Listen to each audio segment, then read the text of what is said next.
টাকা একটা মেডিসিন। টাকা যদি থাকে পৃথিবীটা সহজ, টাকা যদি না থাকে পৃথিবীটা কঠিন। এই পৃথিবীর সর্বশ্রেষ্ঠ মেডিসিন টাকা। এই টাকাই মানুষকে শিক্ষিত করে, টাকা মানুষকে সভ্য জাতিতে পরিণত করে, টাকাই মানুষকে সুন্দর রাস্তা দেখায়, এই টাকাই মানুষকে ভালোভাবে বাঁচতে শেখায়, এই টাকা মানুষকে চিকিৎসা দেয়, সুস্থতা দেয়, সব কিছু দেয়। তবে সৃষ্টিকর্তা তো আল্লাহ, পৃথিবীতে চলমান অবস্থায় টাকা সৃষ্টি করে দিয়েছে, তাই এই টাকার নাম অপরজীবন। পানির নাম যেরকম আছে অপরজীবন, এই টাকার নামও অপরজীবন। টাকা থাকলে আপনি ভালো, টাকা নাই তার মানে আপনি ভালো নাই। টাকা থাকলে আপনি চুরি করবেন না, ডাকাইতি করবেন না, সন্ত্রাসী করবেন না, আর যখনই টাকা না থাকবে আপনি এগুলো করবেন। এই জন্য টাকাই মানুষকে সঠিক রাস্তা দেখায়, সঠিক পথে নিয়ে যায়। টাকার নাম মেডিসিন। এই মেডিসিন যার কাছে আছে সেই সমাজের ভদ্রলোক।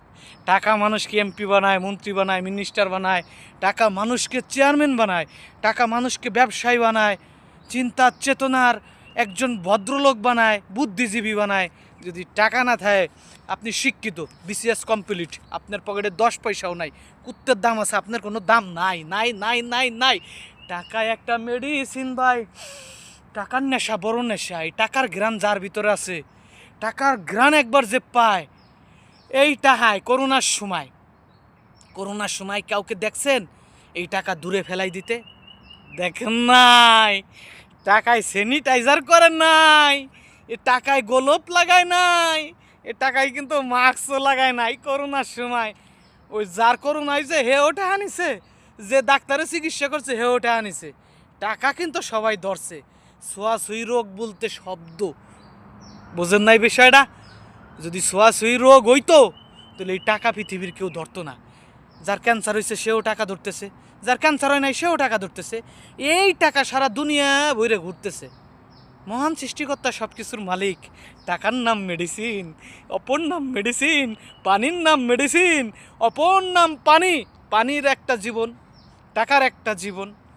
টাকার সাথে পানির সাথে কেন তুলনা করলাম জানেন? একটা মরুভূমির মধ্যে যদি আপনি থাকতে পারেন 10 দিন, একদিন, পানির কি মূল্য বুঝতে পারবেন। এই সমাজে, এই শহরে টাকা ছাড়া 10 দিন থাইকে দেন, এই টাকার কি মূল্য বুঝতে পারবেন। খিদে লাগছে, মানে আপনার এই দুনিয়ায় কোনো খাবার নাই, টাকা আছে, খিদে মিটে যাবে। বাস্তব ঘটনা, বুঝেন নাই? টাকা, আয় রে টাকা। ধরেন আপনার অনেক খিদে লাগছে, আপনি খাচ্ছেন না, কিন্তু আপনার পকেটে টাকা আছে, ওই খিদেটা আস্তে আস্তে মিটে যাবে।